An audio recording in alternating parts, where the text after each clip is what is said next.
if you really want to be connected to your team, in my experience, then have the conversations you don't want to have. That's the best way to stay connected. Have the ones that seem disruptive or you're afraid are going to sour the relationship but are necessary or are going to disintermediate whatever's going on. Those conversations, they come up when you go, I'd like to talk to so-and-so, but now that doesn't mean you wouldn't pick the right time and so on, but that you wouldn't let them dangle, because it's the dangling of the incomplete conversations that creates the distance.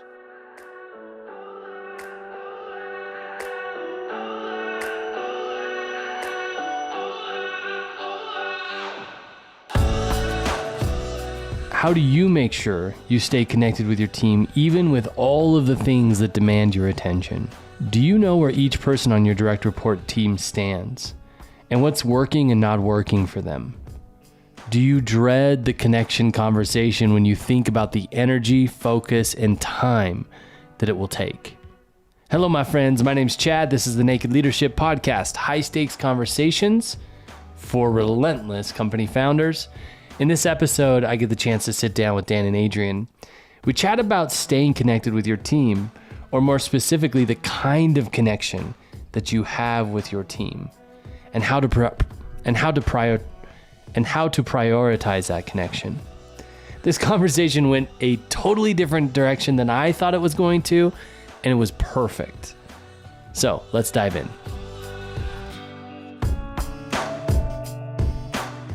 So I think the most natural starting point is to talk about what does it mean to be connected to your team. And I think this is one of those times when there's this like really nice thing we say, which is be connected to your team as a founder, as an executive, as somebody who's, created something and has people working with them. But maybe a lot of us don't stop for long enough to think, what do I mean by staying connected? Have I gotten specific about that?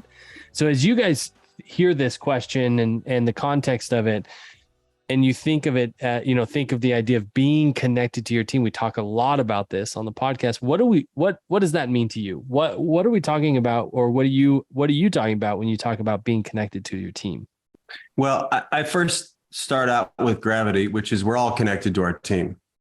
Period. No matter how, even disconnection is a connection to the team. Avoidance is a connection to we've all got an established relationship. So we're all connected in some way. It's just really, the question is what's the quality of the connection with our team? And what are the outcomes based on the nature of that relationship? So that's where I began is first off, just the observance of the gravity, like whatever's happening is the connection that's there right now. People usually mean I want to get connected to their team. I think they usually mean an emotional connection. So that's where to begin.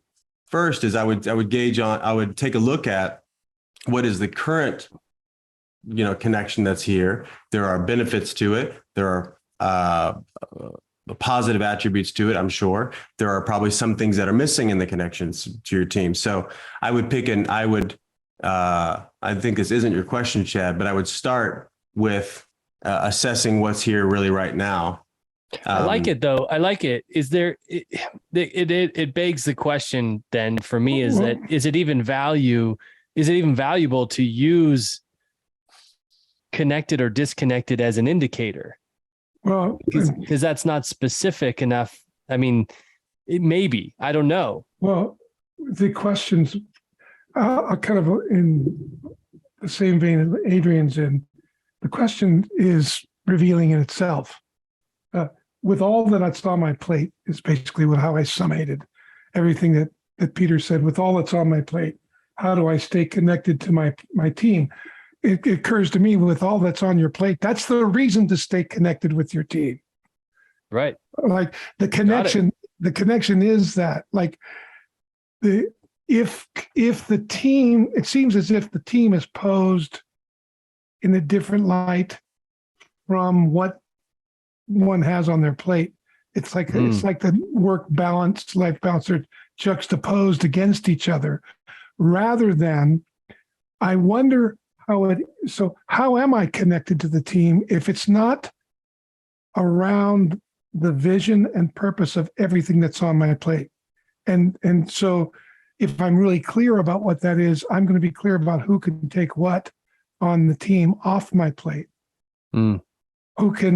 Who they are all resources for me dealing with what's on my plate is a very different. So here's what opens up for me, which I'm making this up, right? But what occurs to me then is, there are probably conversations I don't have with my team because they seem like they are going to take away from everything else that I have to do on my plate. They represent conflict, or they represent resistance, or they represent something that immediately doesn't look like it's going to be beneficial for everything I have on my plate. And Yeah, I think that sounds fair to me. I mean, that's what I was starting to think through. If I'm putting myself in Peter's place, I'm thinking, well, I'm not having the conversations with them about them and where they're at, because that seems like a distraction from everything that I've got going on. But I would say, well, that's where, in a very tangible way, what Joseph Campbell's talking about in The Great Adventure on the hero's journey is to speak honestly about what's wanted and needed in those relationships around the things that move the business. And whatever comes up is what needs to come up to open up what's wanted and needed to get that done, to actually take some of that load off, to synergize the team, however you want to say it, to bring all the talents, to leverage the talents on the team in a way that the things that are on the leader's plate are not only getting done, but they're served in the way that will give the leader more resource to lead, to stand, to serve the organization. I guess that would be. So that's what I'm thinking, is that there's probably a series of conversations that want to be had that are being categorized as a waste of time or not as important as these other things that ultimately would lead to the resource needed. Mm.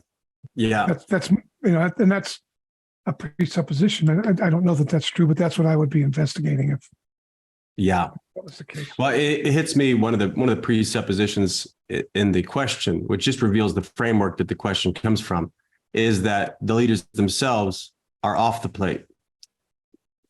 Because these relationships, meaning that's good. Well, if I'm leading and I have a team, the leaders are on my plate. The team leaders is what you're saying. Yes. Yeah. Got it. Yeah. The presupposition, the question is like that. I've got a plate with my own tasks, and then people are over here somewhere.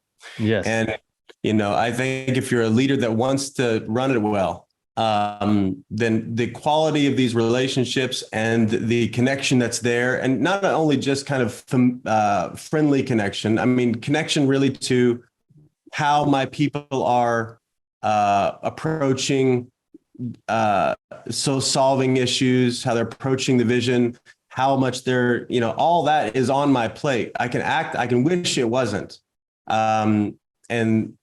But that's problematic. So it's what's on my plate, what's not on my plate. If your leaders aren't on your plate, you're already missing something. It would be my, I guess the presupposition just to kind of wonder about in the beginning. It's like, well, focus the inquiry into that. Because it's, I mean, I make up that, like, I've got my plate, which is usually probably code for all the things I'm responsible for. Sure. If I let these people that are holding their own plates get close to me, they're going to put some more shit on my plate, and I don't have any room. Don't sneak your shit onto my plate. This is Thanksgiving over here. So, I mean, as a leader, when you think about it, I want the leaders and how they're doing to be on my plate. I don't want their plate to be on my plate. Mm-hmm. Their task is what they're responsible for. I'm not responsible for what they're responsible for. I'm responsible for making sure they are responsible for what they're responsible for. Mm-hmm. That's a lot of words, but hopefully trackable. So anyway, so if we can get that stuff straight, Dan's brilliant points and this something I'm putting out, which is like how my leaders are oriented towards what they're responsible for. I want that on my plate. So it's not like, how do I tend to the relationship so they're okay? No, how do I engage them to influence and to be connected to how they're operating whenever they're not around me. Like I want that to be on my plate. Mm-hmm. I think it is, period. I don't think we get a vote on that if we are responsible for a team. I just want to, I'm inviting leaders to like own that shit. Like, oh, hold on. My team's orientation to what they're up to is actually on my plate if I'm the quote unquote leader. Yeah. If I choose to be the leader. Yeah. The way I would summarize, I love what you guys are talking about. The way that I just in the moment, what I'm hearing, how I would summarize it is that this idea of being connected to your people, AKA knowing where they're at, feels like an addition to everything that is your responsibility. That's not the case. It is your responsibility.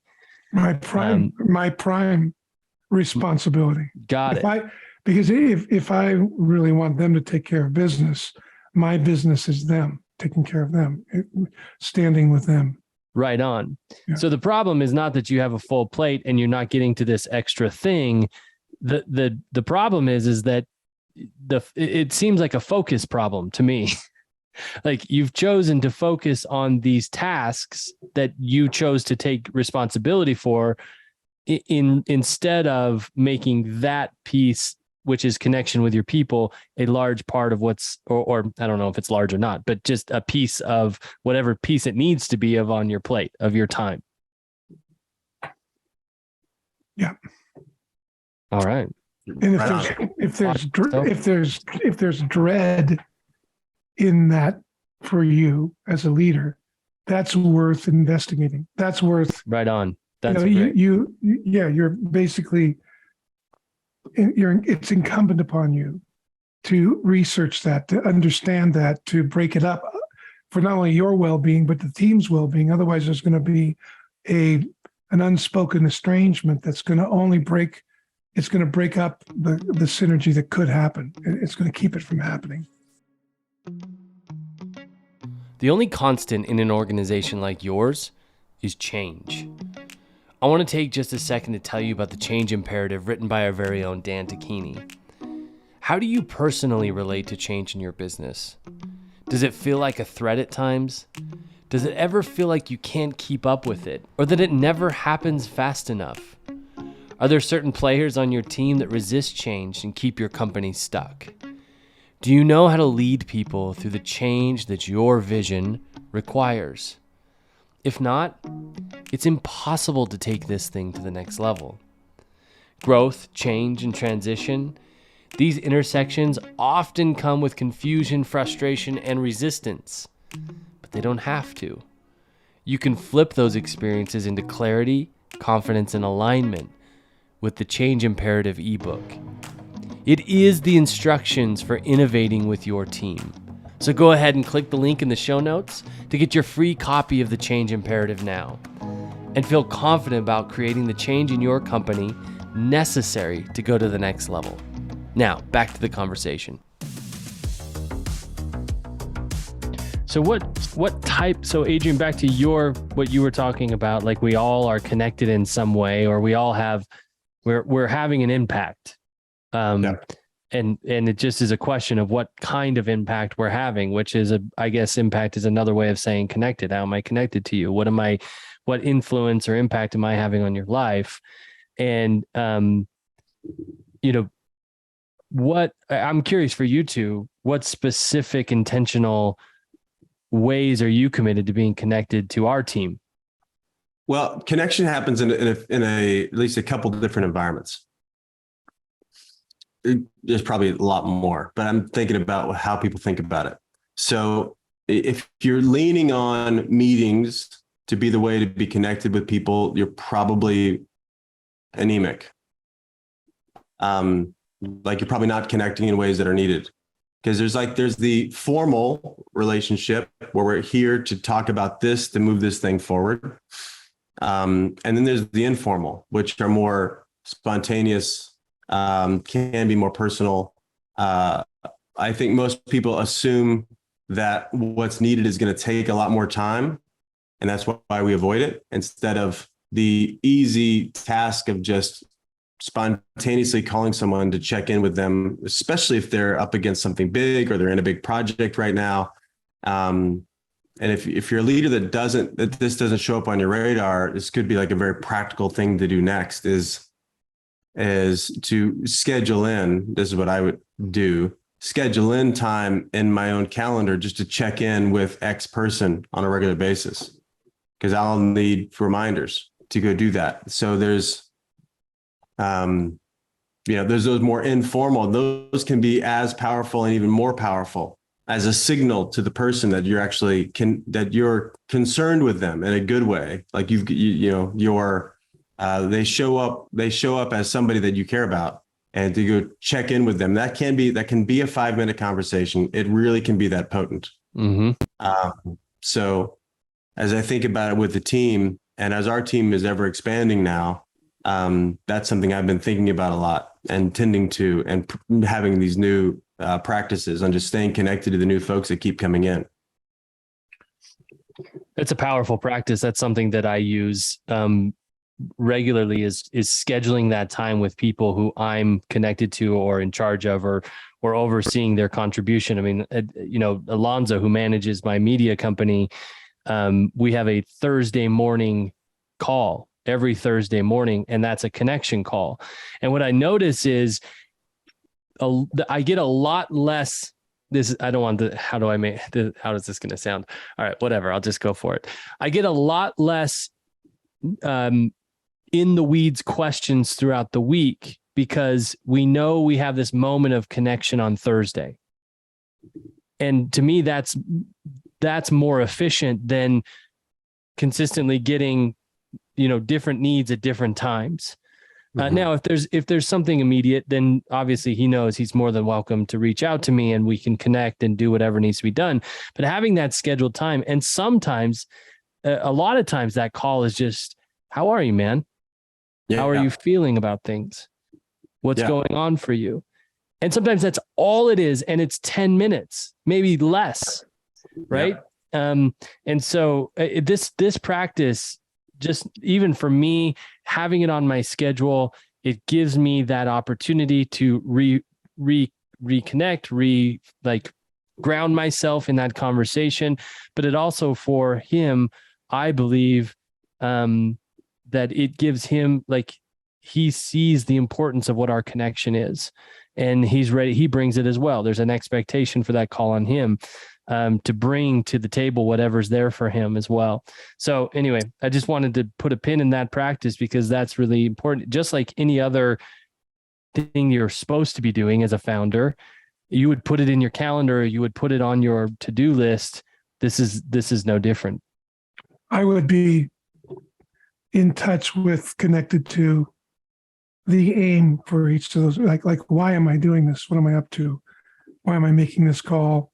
I mean, obviously, for me, it would be the personal and professional development of those whoever I'm responsible to and for. And so, I'm going to want to be clear about my aim, because the aim may require that I call up and connect. It also maybe require I break rapport in order to let that person deal with the tension that will fully develop them, that I could not. So it's not in my power to do, to save them from, or to help to do for them. Yeah. So because a lot of the work what I think about is like training trainers and consultants and other team members. At what point do you break rapport and let them stand on their own? At what point do you come up underneath them and stand right beside them? At what point do you actually take their hand and help them do the task? Those are all actions that would be, I think, could be they're all part of the choices to be connected. Like if I'm connected to you, and for Adrian, you as a trainer, you mentioned different domains. As you get up, right, you're almost there. So I would just let go. And if he dangles, let him dangle, because I know he has enough experience and life experience and experience in the room and what we do, that he'll make it work out. And enough commitment. It's like coming in too early or cutting in would not be of any really, it's not being connected to him. Right. Right. It's being connected to somebody who I thought he might have been 6 months ago or a year ago. Right. Or and the same thing's true in consulting or like whatever domain you're working with somebody in, and you expect them, it's like a reciprocation, like you're going to dance with each other so that it's best in mind. What's in mind is what's best for you. And if I'm really committed to you, that's where I'm going to follow my conscience. Now I could miss, and then I would be willing to receive the correction, right? And explore. Probably will at times. I could. I'm when I say I could, I'm speaking probable. That's how it shows up in my experience.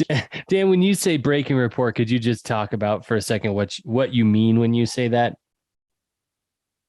There's a part of human existence that I think we go through multiple times, many times in our lives, where you're going out to do something. You get yourself prepared. You try to learn everything you can, but there's this point when you have to step into the desert and do it. You have to, like, nobody's going to be there for you. It's like I remember feeling that way in Little League. The first time I got up at bat, I had to face this fastball pitcher, and I was afraid of the ball. And I'd done all this practice. I hit the T-ball, and I'd done all these things. But I remember walking up to that box. I had to stand in that box alone. Mm-hmm. There was no one else there, and I was either going to hit the ball, I was either going to stand up to the ball, or the ball was going to push me around, right? Yeah. And I'll never forget, it took me some time to muster up the courage to do that. And breaking rapport is the coach couldn't be there with me. I mean, he could speak from the dugout, but I was the one facing the ball. Mm-hmm. And I think that's a lot of times either out of our own fear of whoever we're working with failing and making us look bad, or we're having to cover, or just wanting to look good. We have a tendency, I can speak for myself, I can have a tendency to cut that off, cut in too early, or try to support them when all I'm doing is stifling their growth. Mm-hmm. And so being connected, it's so easy to want to translate that into a set of things to do. I think that's part of what Adrian was trying to disintermediate was, it could be anything that you're going to do. But if you think like just calling the person's one thing, but who are you calling them for? Am I calling you because I want to look good, because I want to be connected to you? Or am I calling you to really because there's something about who you are developing into and how that relates to what you're committed to in life? I have something to offer to that. I think, and I've done both. Yeah. Dan, you brought up earlier the hero's journey, the pattern set out by Joseph Campbell, definitely not invented by him, but identified by him. And a part of that is when the master can't fight the fight for you. Yeah, that's all I'm getting at. That's as I mean. And it's easy to be very protective over your people. And I've been protective over my people because I'm really protecting me. Sure. That's when it gets messy, but I've convinced myself that my conviction is truly for them, in spite of their many cries to leave them alone. They just don't know what's good for them. Yeah. And maybe it's a good place to say it here, because I think you're alluding to it, Dan, as well, is like, as you're managing a team, leading a team, what each person wants and needs is going to be very distinct. That's for sure. So, if you're going to paint with a brush, especially if you're a system-minded person, you might paint with a broad brush and just like, oh, I talk to, people love to say, I talk to my teammates every fill in the blank, as if that's worth anything. Meaning like, but every teammate might need, some people need to talk to twice a week. And you might not want to do that. And that's to be negotiated. Because there's some needs or wants they might have that aren't sustainable for you long term. And then I'd have that conversation. Some people, it's best for them if you're not calling them on a regular basis. So just and I'd just inquire into like, what do they want and need from you? Because that's up for grabs, and everybody's got their own perspective about that. And usually it's historically based. About what a good boss does or whatever. So I just, there's lots of assumptions I think people make that are worth exploring about really what is the cadence that's actually helpful. Yeah. And if you really want to be connected to your team, in my experience, then have the conversations you don't want to have. That's the best way to stay connected. Have the ones that seem disruptive or you're afraid are going to sour the relationship but are necessary or are going to disintermediate whatever's going on. Those conversations, they come up when you go, I'd like to talk to so-and-so, but now that doesn't mean you wouldn't pick the right time and so on, but that you wouldn't let them dangle, because it's the dangling of the incomplete conversations that creates the distance. Most of the time, the experience of distance. Yep. So have those conversations. Yeah. That's true care. I mean, if you really care about the quote unquote connection, or really, I mean, as we talk about connection, it keeps coming up for me, connection for what? Yeah. What do we want to keep connected for? Because that's what the prescription is for an employer or a founder and an employee, or because you have an aim and you have a vision and there's something meaningful that you're going after together. And remember what ties you together are the set of promises that represent that vision that basically brought you together, that bonded you. Right. Yeah. Right. So that, I mean, I'm saying that commitment to that aim together is what's going to dictate or invite the level of connection, or how the connection happens. Yeah. Right on. Yep. Amen. Well, that's great. This has been a fun one. Any final thoughts about this conversation, being connected to your people? Or rather, let's fix that. How you want to be connected to your people. Yeah. My experience is most founders, they're very independent, and they cherish independence. And that's part of why they started their own thing. Yeah. And we tend to give other people what we want. And you might get lucky and it's aligned, or it's like a really bad idea. So I hear whenever there is a breakdown in relationship between founders and employees, what the thinking behind it usually shows up like an excuse for the founder is they say, I didn't want to micromanage him. And that's usually because anytime you're looking over the shoulder of a founder, they're like, what the hell are you doing? I got this. Get out of the way. Leave me alone. Trust me. And how they define all those terms. So I guess the final kind of invite is realizing your own machinery there, maybe your own bias there. And then wondering with each person, and it changes over time. And I would get over, I mean, what is micromanagement? You're typically really managing people's behavior. And that's not, when we say connection, we're not talking about that. We're talking about aligning with them and their purpose and what they're committed to. So and who they want to become out of handling that, as they handle that, who they want to become, both for themselves and the organization. Right on. I would wrap up with this. If you think what we're talking about, or if you feel in your mind, you say, well, I'm not a babysitter. And well, my request would be, well, why don't you go have that conversation with the one you think you're babysitting?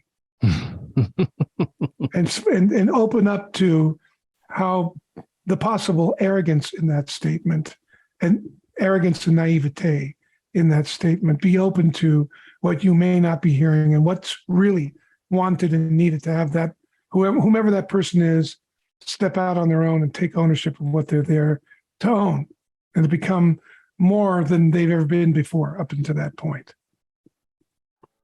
Yeah. Yeah, the avoidance of seeing what's needed and wanted for the sake of not wanting to be a babysitter. That's interesting. Yeah, like just step into it. Okay.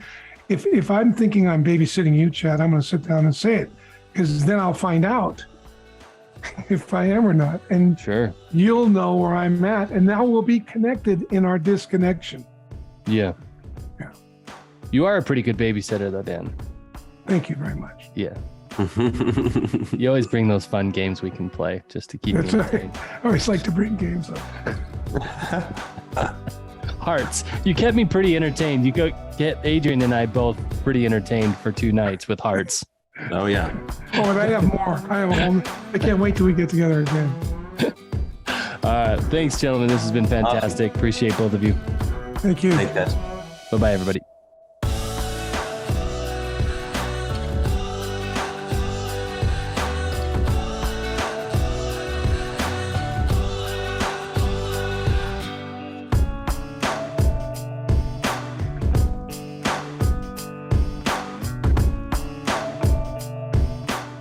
Well, my friends, thank you so much for listening to yet another conversation on the Naked Leadership Podcast. Your listenership and commitment to the podcast means the world to us. If this podcast or these conversations has helped or inspired you in any way, would you mind going to Apple Podcasts and leaving a 5-star rating and a glowing review? This helps us grow the movement and reach more leaders and teams. Finally, the greatest compliment that you can give us is sharing the podcast with your teams and the other leaders in your life.